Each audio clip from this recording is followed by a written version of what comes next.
Hi friends, welcome to Tamil பக்கி.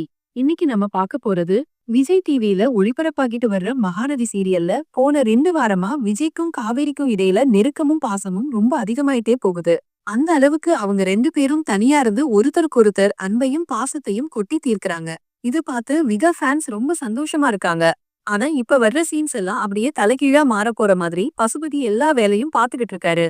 அதாவது இது வரைக்கும் பசுபதி காவேரிய பழி வாங்கணும்னு தான் எல்லா சூழ்ச்சியும் பண்ணிட்டு வந்தாரு.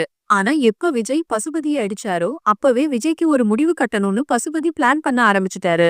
இதுல மாட்டிக்க போறது யாருன்னா அஜயும் அவங்க அப்பாவும் தான். அதாவது அஜய கூப்பிட்டு வெண்ணிலாவோட குடும்பத்தை கார் ஆக்சிடென்ட்ல கொலை பண்ண சொன்னது விஜய் தான் போலீஸ்ல சொல்லணும்னு அஜய் கிட்ட பசுபதி சொல்றாரு.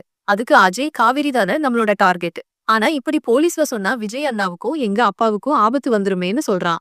உடனே அங்க இருந்த ராகினியும் அஜய் சொல்றதுதான் சரி, எதுக்கு நாம விஜய மாட்டி விடணும், காவேரிய தான் கஷ்டப்படுத்தணும்னு சொல்றா.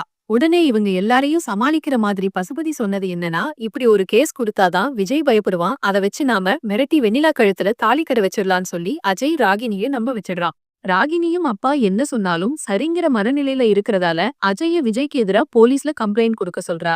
இந்த சிச்சுவேஷன்ல மாட்டிக்கிட்டு முழிக்க போற விஜய் பசுபதி போட்ட பிளான் படி பயந்து போய் வெண்ணிலா கழுத்துல தாலி கட்டுறதுக்கு சும்மா சம்மதம் கொடுக்கற மாதிரி நடிக்க போறாரு. அதை நம்பி ஏற்பாடுகள் பண்ற பசுபதி கோயிலுக்கு போய் விஜய் கிட்ட அவமானப்பட்டு அடி வாங்கி நிக்க போறாரு. இந்த சீரியல்ல அடுத்து என்ன நடக்க போகுதுன்னு நீங்க நினைக்கிறீங்க? விஜய் உண்மையாவே வெண்ணிலா கழுத்துல தாலி கட்டுவாரா, இல்ல பசுபதியோட பிளான முறியடிப்பாரா? உங்க கருத்துக்களை கமெண்ட்ல சொல்லுங்க. இந்த வீடியோ உங்களுக்கு பிடிச்சிருந்தா லைக் பண்ணுங்க, மறக்காம நம்ம சேனலை சப்ஸ்கிரைப் பண்ணிடுங்க.